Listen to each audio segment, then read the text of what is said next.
Hola y bienvenidos a mi canal de YouTube nuevamente, me alegro mucho de que estéis por aquí otra vez. Hoy os traigo un nuevo asesino serial y este lo había hecho hace mucho ya. O sea, en realidad hace un tiempo había grabado la primera parte de este vídeo, pero no sé, no me había gustado mucho cómo había quedado y además quería hacer este vídeo en dos partes. Pero luego me he dado cuenta que cuando subo vídeos en dos partes, hay una parte que tiene más vistas que la otra. Y es una tontería, pero no tiene sentido, porque si no ves una no entiendes la otra y viceversa, pero es lo que está pasando, así que digo, no lo voy a subir en dos partes y tampoco estaba muy convencida de cómo me había quedado y hoy cuando fui a buscarla, porque dije, bueno, grabaré la segunda parte y lo juntaré todo o lo subiré en dos veces, no sé, había desaparecido, o sea, se habían borrado los archivos y pensé, esto es una señal de que no estaba bien hecho y no tenía que ser subida, así que ya está. La cuestión es que no sé si os lo he enseñado o lo filmé en esa parte que se borró, es igual. Yo cogí este libro, ¿vale? Mindhunter, que es de la serie de Netflix. Y el libro es muy interesante porque está escrito por un detective del FBI, más precisamente de Quantico, que fue el encargado de hacer los perfiles de los asesinos seriales, de darse cuenta de que existían, básicamente, porque hasta entonces se sabía que había personas que asesinaban, pero no se conocía esta categoría, o sea, personas que asesinan secuencialmente, que tienen un modus operandi. Esto no se sabía que existían, que había esta clase de psicópatas. Y ellos fueron los pioneros en descubrir esto y empezaron a entrevistar a diferentes asesinos seriales que estaban presos para preguntarles por qué habían hecho esto o aquello, para ver cómo funcionaban sus mentes. Y entre los primeros a los que entrevistan aparece el asesino del cual vamos a hablar hoy. Estoy hablando de Ed Kemper. Su historia es muy interesante, su perfil psicológico es algo que a mí me ha intrigado muchísimo, así que sin mucho más que agregar, comencemos.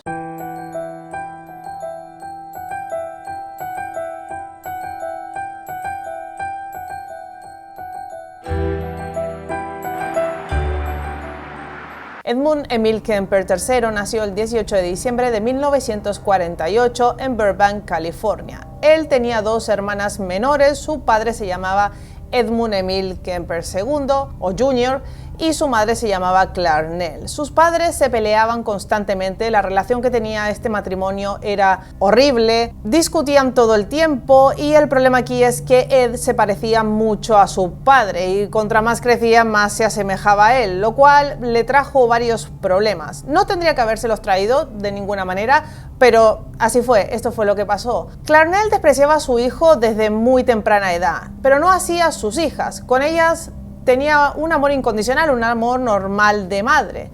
Con su hijo la cosa era completamente diferente. Ed Kemper nos cuenta mucho de los recuerdos que tiene de su infancia y cuál es más perturbador, cuál es más horrible. Él recuerda algo que luego se convertirá en una conducta propia, podemos decir. Ellos tenían pollos y su padre pues estaba matando unos para comer y su madre se acercó y le dijo que no tirara las cabezas, que se las diera de comer al niño. Evidentemente su padre no hizo esto, pero esta conversación quedó grabada en su mente. Como os digo, su madre ya lo despreciaba cuando aún estaba con su marido y para cuando Ed tenía unos 9 años de edad, sus padres se divorcian y aquí la cosa se puso aún peor. Su padre se fue y rehizo su vida en otra parte y Ed y sus hermanas se quedaron con la madre en la casa de la familia.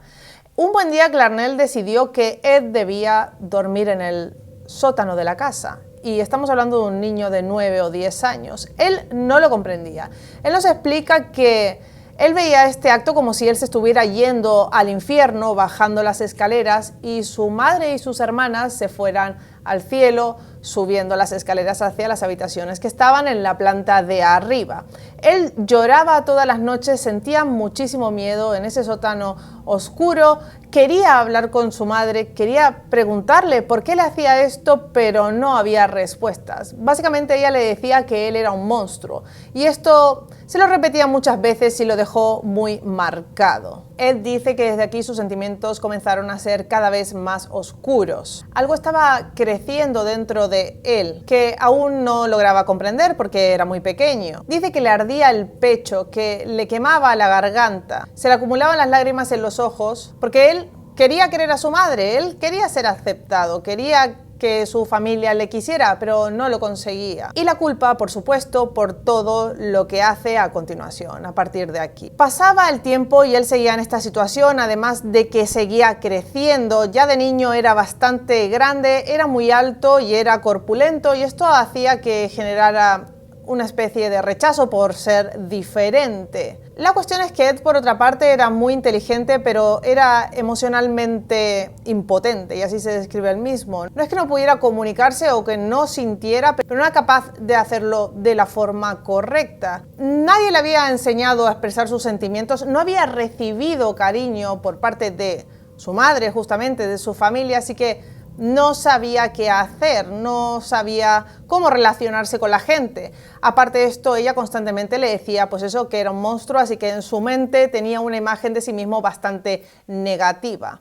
Él nos cuenta también que un buen día estaba jugando en el patio de su casa, tenía una pequeña pala de juguete y estaba haciendo un hoyo en el suelo. Y estaba por ahí el gato de la familia. Lo que Ed hizo fue enterrar al gato y esperar a ver qué pasaba. Luego de pasar unos cuantos minutos y estar el gato allí enterrado, decidió desenterrarlo y el gato aún estaba vivo.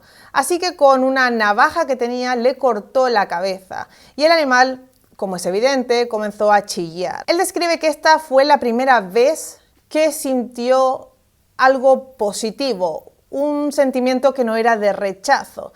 Esta era la primera vez que alguien que no era él estaba sufriendo. Él dice que siempre se había sentido lo más abajo en la escala de seres vivos, más abajo incluso que los insectos, y al ver que había hecho sufrir a otro, había hecho sufrir al gato, él ya no estaba ahí abajo, así que esto lo hizo sentir bien de una manera horrible. Lo siguiente que hizo fue clavar la cabeza del gato en un palo y se sintió aún mejor cuando su madre y sus hermanas advirtieron esto y él explicó una historia, dijo una mentira y le creyeron.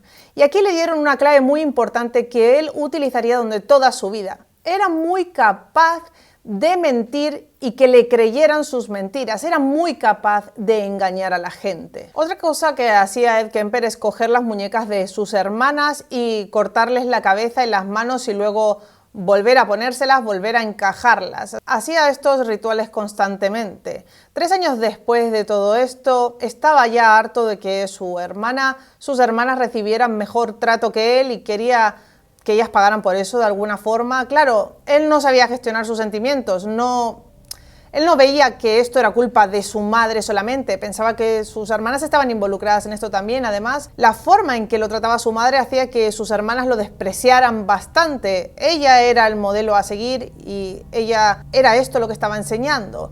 Así que cogió otro gato que tenían y lo descuartizó y lo metió en una caja y lo guardó en el armario de su hermana, esperando que lo encontrara, y se asustaba. Se escondía cada vez que alguien se metía a la habitación a ver si descubría su hermana el gato de una vez y a ver cómo reaccionaba, pero lo descubrió su madre.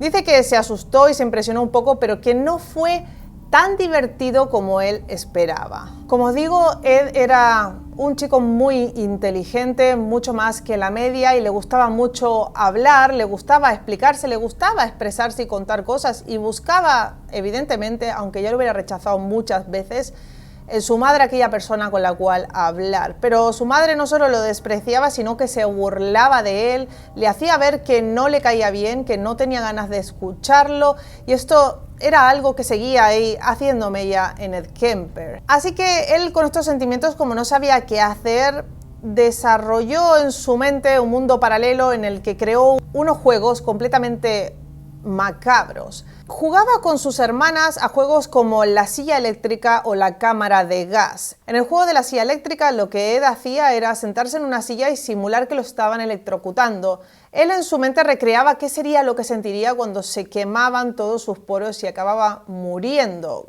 Cosas que no son normales para un niño. La otra cosa que pasó aquí es que, como su madre fomentaba mucho el odio hacia su hijo, sus hermanas no le tenían ningún respeto, y una vez lo empujaron al fondo de una piscina y Ed no sabía nadar.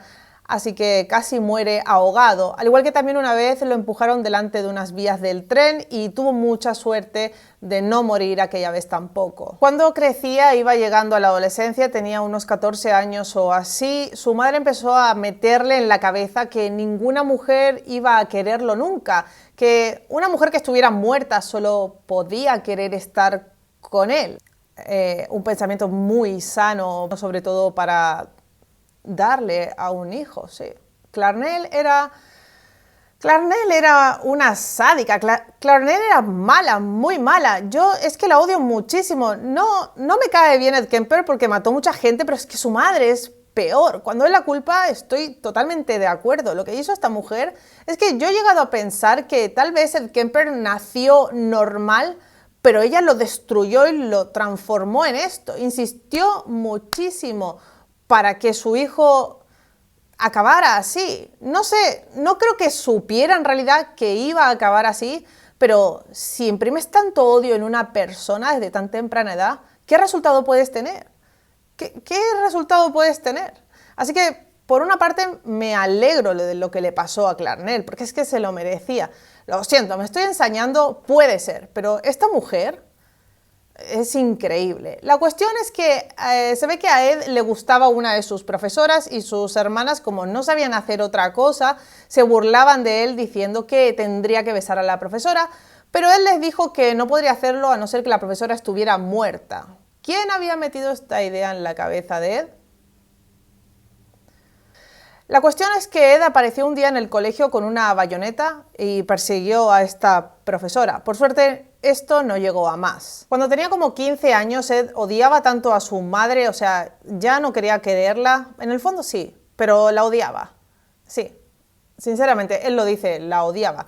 Que ya no podía seguir viviendo con ella, o sea, en realidad nunca había podido vivir con ella, pero bueno, tenía 15 años y él pensó que podía hacer algo, así que decidió que se iba a ir con su padre y se escapó en busca de él.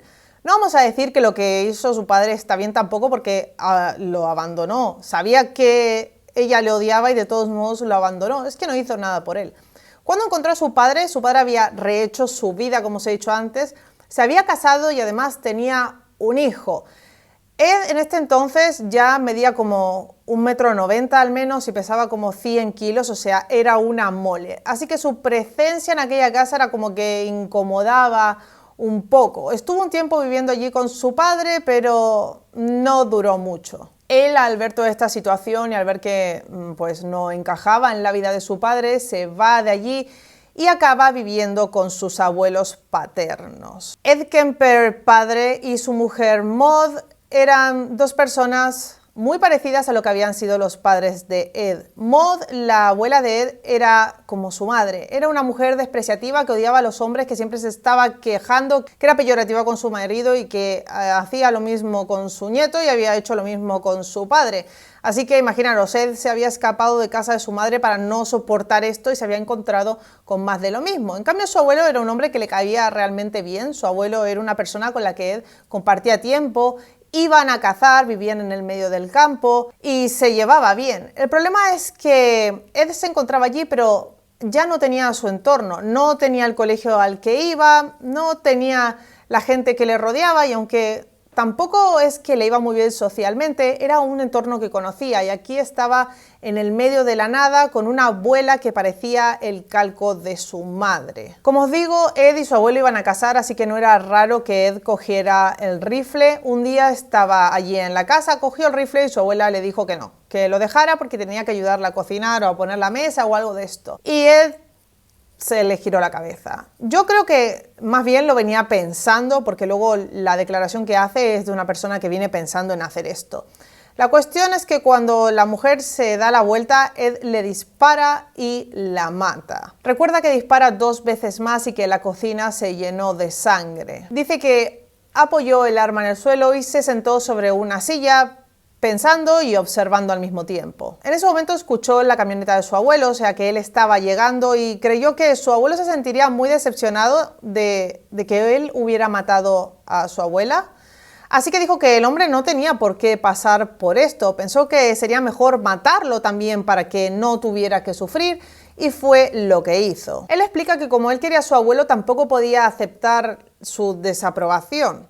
Así que esta fue la mejor solución que encontró. Con sus dos abuelos allí muertos y sin saber qué hacer, llamó a su madre y le explicó la situación. Y su madre le dijo, pues haz de llamar a la policía porque si no lo haces tú, lo haré yo. Y Ed colgó el teléfono y llamó a la policía.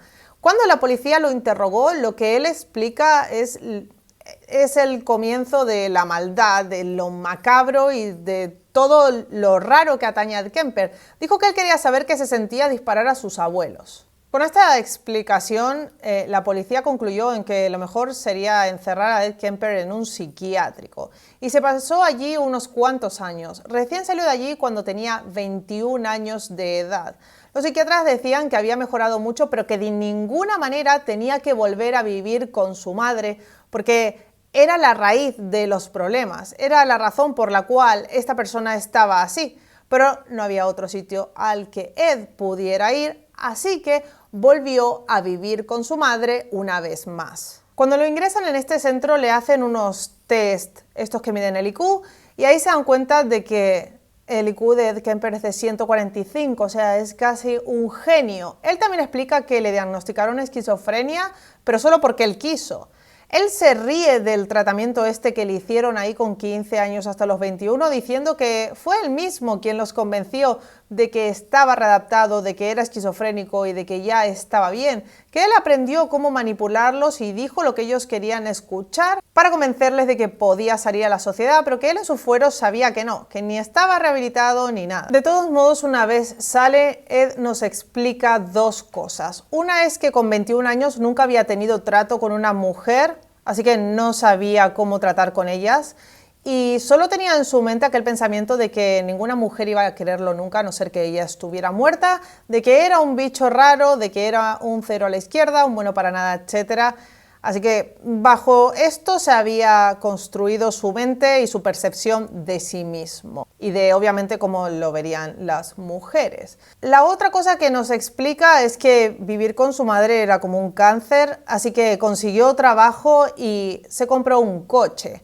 Se compró un Ford Galaxy, que era un coche muy parecido a los que utilizaba la policía, y esto es un dato que suena bastante a los asesinos seriales, que suelen comprarse coches, no todos, pero muchos de ellos sí, que se parecen a los coches de la policía porque suelen dar un aspecto de seguridad. Como la gente los tiene reconocidos como coches de policía, aunque no estén pintados igual, es el formato, es el modelo lo que da esa sensación de que si una persona tiene un coche así, pues ha de ser una persona confiable, no sé. Esto es lo que nos explican. La cuestión es que Ed consigue trabajos, va pasando de un trabajo a otro y logra alquilarse una habitación en un pequeño complejo de apartamentos. No hablaba con nadie, saludaba a los vecinos, pero todos le miraban raro y a él esto le molestaba bastante porque era un tipo muy listo y se daba cuenta cuando la gente lo saludaba como por compromiso o lo miraban extraño. Pero bueno, la cuestión es que el 7 de mayo de 1972 se había discutido con su madre como muchas otras veces y estaba encendido. Desde que había salido hasta este momento, Ed Kemper había estado yendo en su coche a recoger autoestopistas muchas veces. Y llevaba consigo un arma, pero nunca había hecho nada a nadie. Era como una especie de práctica, era como si estuviera practicando a ver de qué manera podía hablar con las mujeres para que confiaran en él, o dónde tenía que ponerse para que subieran en su coche, o qué tenía o no que hacer. Se iba perfeccionando, en teoría, según él dice, para nada en especial, porque él tenía pensado tal vez matar a alguien o no. Era algo que, según él dice, no tenía muy claro. La cuestión es que su madre además trabajaba en la Universidad de California y siempre le estaba hablando a Ed Kemper sobre las colegialas, sobre lo maravillosas que eran, sobre lo listas que eran y sobre cómo él jamás podría acceder a ninguna de ellas. Pero este día habían discutido y Ed sentía que iba a explotar, así que se subió en su coche y fue a dar una vuelta. Eran las 4 de la tarde cuando dos estudiantes del Fresno College State, Marianne Peace y Anita Luquiza, se subían al coche del que sería su asesino. La idea era llevarlas a la Universidad de Stanford, cosa que, como os he dicho, había hecho muchas veces, en una suerte de práctica que lo preparaba para lo que vendría. Esta vez tomó una carretera secundaria y terminó por llevarlas a un lugar solitario. Cuando las jóvenes se percataron de que algo raro pasaba, de que ese no era el camino que tendría que tomar, y le preguntaron qué era lo que quería, Ed Kemper sacó su pistola y les dijo en un tono muy sereno: ya saben qué es lo que quiero. ¿No suena esto a algo? ¿No suena esto a otros asesinos seriales que no hablaban en ningún tono sereno, pero que iban por California y subían a mujeres que hacían autostop? Sí, a los asesinos de la caja de herramientas, y son de esta época también, así que si no los conocéis, si no habéis visto el caso, por aquí os lo dejo. Y ya que estáis mirando a ver si vais a ver otro caso, también os podéis suscribir haciendo clic al botón rojo que está aquí abajo ya. Ed llevaba un arma en su coche, nunca la había utilizado, pero la tocaba cada vez que subía a una chica al coche. Era algo como que le daba valor, pero esta vez la sacaría. Paró el coche y apuntó a las mujeres. A una de ellas le ordenó entrar en el maletero. Él, cuando explica esto, cuenta que es muy difícil mantener el control de dos personas en una situación así aún, y que les estaba apuntando con un arma. Parecía que no le hacían caso y esto le molestaba bastante, pero no quería dispararles. Marian estaba aterrorizada y, como es de imaginarse, intentó huir, así que Ed sacó el cuchillo que tenía e intentó clavárselo por la espalda, y él explica de una forma muy fría que ella tenía unos overoles, un peto tejano que era bastante grueso, y que el cuchillo no logró atravesarlo, solo la empujó hacia adelante, y dice que la chica no se dio cuenta de que había intentado apuñalarla, así que lo hizo una vez más, esta vez consiguiéndolo. Luego ella se giró y él le clavó el puñal en el abdomen, pero no logró matarla, así que la apuñaló más veces, pero tampoco lo conseguía. Dice también aquí, así como algo que tuviéramos que saber, que matar a alguien es muy difícil. La cuestión es que empujó la cabeza de Marian hacia atrás y le cortó el cuello, dejándola inconsciente al momento y seguramente acabando con su vida in situ. Desde el maletero del coche, Anita escuchaba los gritos de auxilio, así que Ed Kemper abrió el maletero y le dijo que su amiga estaba herida, que él pues no había querido hacerlo, que la cosa había salido mal y que fuera en su ayuda, que fuera a auxiliarla. Anita salió un poco desconfiada, pero salió a ver si era verdad, y es entonces cuando Kemper la asesinó. Él dice que las puñaladas que le dio a Anita, la forma en que la mató, fue mucho más cruel que la anterior, y bueno, no voy a entrar en detalles. Pero matar, al parecer, no era suficiente para él, así que volvió a meter los cuerpos en el maletero y se dirigió a aquellos apartamentos donde él vivía. Vio que había unos vecinos que estaban dando vueltas por allí, así que simplemente aparcó el coche y subió a su casa a esperar. Luego miró por la ventana y vio que los vecinos se iban, les saludó como quien no quiere la cosa, bajó hacia su coche y cuando vio que ya no había nadie, cogió los cuerpos y los subió a su apartamento, donde les sacó fotos que guardaría como recuerdo. Luego las decapitó y después de eso las violó. Primero sus cuerpos y luego sus cabezas. Seguido a esto, desmembró los cuerpos y puso los pedazos en bolsas, y al día siguiente condujo hasta Loma Prieta, que es la montaña más alta de Santa Cruz, y enterró alguno de los restos allí. De las otras partes se deshizo en algún vertedero. Pero no solo enterró sus cadáveres allí, sino que visitó este sitio varias veces para revivir aquello que había sentido. Aunque al principio, por ser un tío tan grande de 2 metros y 130 kilos, con bigote y pelo de hippie, bueno, también era un poco lo que se llevaba en esa época, pero al ser una persona tan grande, al principio como que nadie quería acercarse a su coche para pedir autostop a ese. La cuestión es que él llevaba una pegatina del campus. Claro, como su madre trabajaba allí, tenía esta pegatina, y esto hacía pensar que era, como os he dicho antes, alguien en que se podía confiar. Además, Ed Kemper era muy elocuente, bueno, aún lo es. Es una persona que habla muy bien. Si escucháis las entrevistas que ha dado, realmente cuesta creer que esa persona haya hecho todo lo que hizo, porque sus conversaciones, la forma en la que se explica y habla, además de que es sumamente inteligente. Aparte de eso, os tengo que decir, bueno, lo voy a decir ahora porque si no luego me olvidaré, que hace audiolibros y cuenta cuentos para niños también. O sea, podéis descargaros un audiolibro que os esté leyendo Ed Kemper, y no es que sean pocos los que vende, no, sino que es un éxito en ventas. Una porque es Ed Kemper y eso supongo que da morbo de alguna forma, y otra porque su voz es muy relajante. Y imaginaros en ese entonces una persona así, con ese tono de voz, con esa forma de hablar, no generaría grandes desconfianzas. Incluso cuando ya habían desaparecido muchas universitarias un poco más adelante y la policía alertó de que era alguien que las recogía cuando hacían autostop, dijeron que un coche seguro era uno que llevara la pegatina del campus. O sea, el coche del mismo asesino, pero esto la policía no lo sabía ni lo sospechaba. Ed Kemper planeó cada delito al milímetro, al detalle. Se conocía toda la zona, sabía que allí estudiaban más de 100.000 personas, o sea que pasaba fácilmente desapercibido. Se conocía los sitios donde podía dejar los cuerpos, los sitios que estaban vacíos, a qué hora tenía que estar allí, se lo sabía todo. Incluso en su coche había hecho una trampa que era que cuando una vez que se cerraba la puerta, se bajaba el pestillo y ya no se podía abrir desde dentro de la puerta del acompañante. Así que una vez estaban ahí dentro, ellas no lo sabían, pero no tenían escapatoria. Incluso practicaba su propio comportamiento, perfeccionó todo hasta ese punto. Veía qué era lo que tenía que decir. Él descubrió que si cuando le pedían que les llevara, miraba su reloj y decía que tenía prisa, ellas inmediatamente entendían esto como que era un hombre de negocios, tal vez, que tenía cosas más importantes que hacer que fijarse en ellas y hacía que quisieran más subir a su coche, porque parecía alguien que no le interesaba para nada, nada que tuviera que ver con ellas. Él intentó entrar a trabajar en el departamento de policía. Él quería ser policía y en un primer momento le dijeron que por su altura no podía hacerlo, porque sobrepasaba el límite, sobrepasaba los límites, era demasiado alto.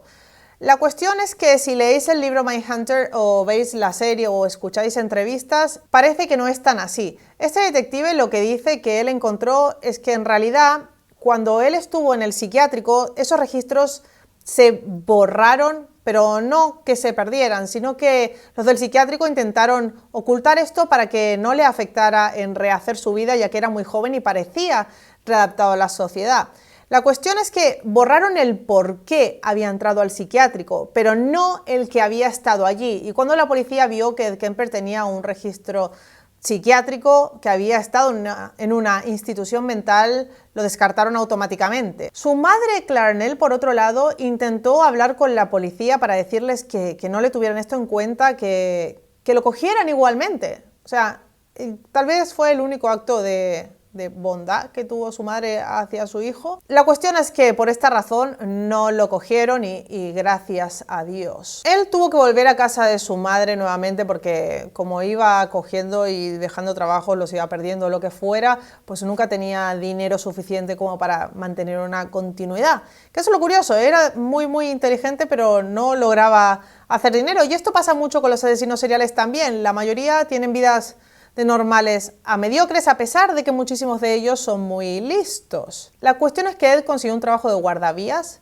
que no sé qué es, pero bueno, estaba trabajando de eso. Y mientras pasaba todo esto, su madre se casaría y se divorciaría 2 veces, lo que la haría más desdichada, infeliz y más abusiva con su hijo. Entonces, con este trabajo de guardavías, Ed consigue irse otra vez de casa de su madre a las afueras de San Francisco y alquilar un apartamento donde llevaría a sus siguientes víctimas. Ella era Aiko Koo, de 15 años de edad. Cuando iba camino a clases de baile, se cruzó con Ed. Pese a que opuso muchísima resistencia, Kemper logró violarla en varias ocasiones. Luego la asesinó y metió el cuerpo en el maletero. Y como una especie de juego, se llevó el cuerpo de Aiko Koo a casa de su madre. Él lo que quería comprobar es si su semblante había cambiado. Él lo que quería ver es si su madre podía descubrir que él había hecho algo realmente macabro, realmente malo.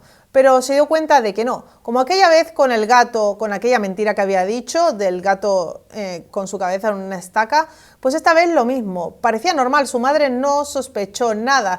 Y esto a él le alegraba, le regocijaba por dentro porque parecía que era invencible, que nadie podía descubrirlo, ni siquiera su madre, que era la que más lo conocía. Ed tuvo el cadáver de esta mujer en una caja donde lo tocaba constantemente para ver qué partes se mantenían calientes del cuerpo y qué partes no. Era un ritual extraño, o sea, Ed Kemper era completamente necrófilo, hacía un montón de cosas con los cadáveres raras, los tocaba, los miraba. los violaba. Una conducta, eso que le había dicho su madre de que una mujer solo lo querría si estaba muerta, pues se le había quedado muy grabado. Y aquí pasa algo con Aiko-koo que, bueno, con su cuerpo, que es como la cúspide de las pruebas que hace Ed con si puede engañar a la gente o no. Él deja la cabeza de la chica en el maletero del coche y se la lleva el día que tiene que ir al psiquiatra forense. Él tiene que acudir a un psiquiatra para que lo sigan controlando a ver si está bien o no. Ese día, cuando sale de la evaluación, el psiquiatra le dice que está para dar el alta porque no es un peligro ni para sí mismo ni para la sociedad. Ed se va muy contento en su coche porque sabe que lleva una cabeza de una mujer muerta allí. Y así todo ha logrado engañar al psiquiatra. Seguía asesinando y cada vez se acercaba más a la zona donde vivía, donde podían reconocerlo, pero parecía que ya todo le daba igual. Así todo lograba seguir engañando a la policía y a todo el mundo porque no lo descubrían, nadie sospechaba de él. Pero aún le faltaba la guinda del pastel. Ed enterró también las cabezas de varias mujeres en casa de su madre, más precisamente debajo de la ventana de ella, como si la estuvieran mirando. Él dice que su madre siempre estaba buscando admiración y quería que la miraran, así que esto es lo que hizo para ella. La cuarta víctima fue Cindy Scholl, el 7 de enero de 1973. A ella la mató disparándole, la llevó a la casa de su madre y la escondió en su armario. Se regocija al saber que su madre durmió allí junto a un cadáver y no se dio cuenta. A la mañana siguiente tuvo relaciones con el cadáver de Cindy y le quitó la bala del cuerpo para no dejar pistas. La desmembró y enterró partes de su cuerpo en el patio de su casa, pero conservó la cabeza para mantener relaciones con la misma varios días después. El 5 de febrero, tras otra discusión, Kemper necesitaba calmarse.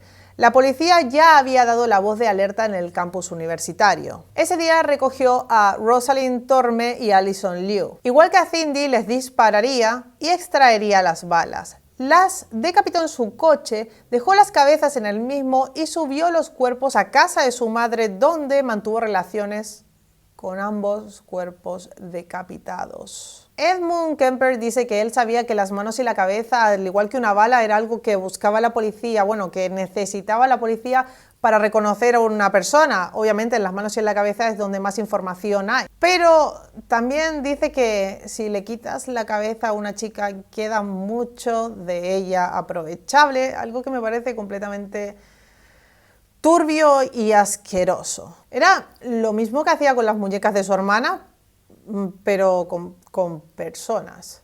Al día siguiente se deshizo de los cuerpos en las montañas de Santa Cruz. Ed estaba otra vez en casa de su madre, no sé si os lo he dicho, porque es que va y viene tantas veces que ya no sé en qué me he quedado antes. La cuestión es que ahora estaba en casa de su madre y se había ido a dormir porque su madre se había ido de fiesta con amigos. Cuando escuchó que su madre había vuelto, fue a verla y su madre estaba en el cuarto leyendo un libro. La madre lo despreció como hacía siempre y le dijo que a ver, que ahora qué quería, que seguramente quería hablar con ella por horas y le hizo pues esas cosas que hacía para despreciarlo, cosas que él ya conocía de sobras, y él le dijo que no, que nada y que buenas noches. Seguido a eso fue como, vale, no puedo más, bajó a la cocina, cogió un martillo y un cuchillo, subió y vio que la luz de la habitación de su madre estaba apagada, pero las farolas de la calle alumbraban lo suficiente como para poder verle la cabeza.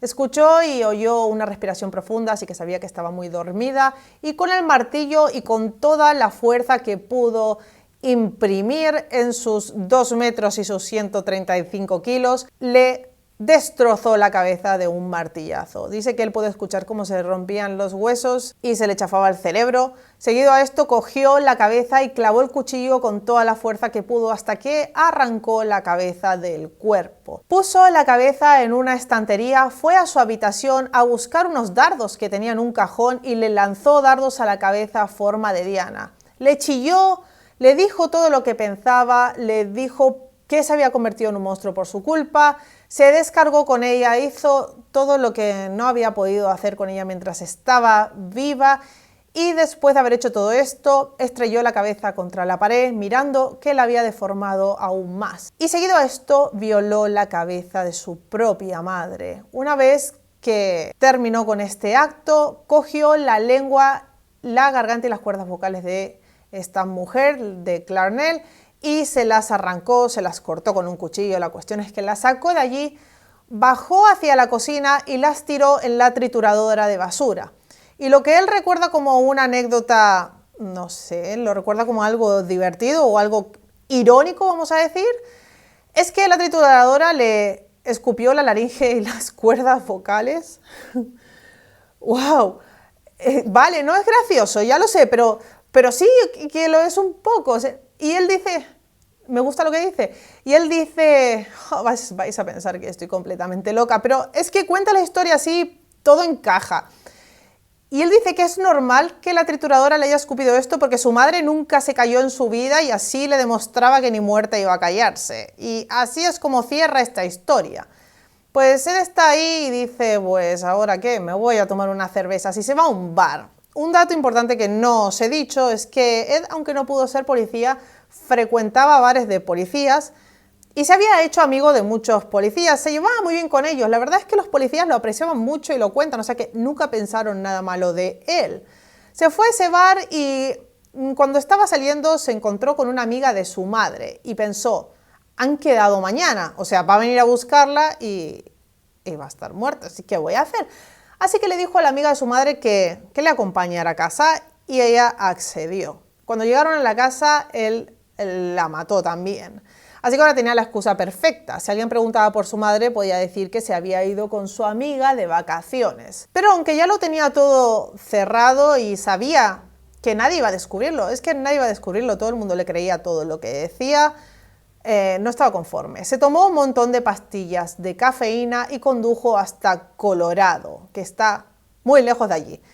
La cuestión es que cuando llegó allí cogió una cabina de teléfono y llamó a la policía para decir que él había matado a su madre, a la amiga de su madre y a un montón de personas más. Pero los policías se dieron cuenta de que era él y no le creyeron. Le preguntaron además si estaba muy borracho y se necesitaba que le fueran a buscar. Él insistió, dijo que no y le costó otra llamada más de teléfono convencerlos de que no estaba mintiendo. Para Ed Kemper pidieron como 3 cadenas perpetuas y está, al menos creo que sigue ahí, en la prisión de Vacaville. Ahí es donde lo van a ver los de Quantico.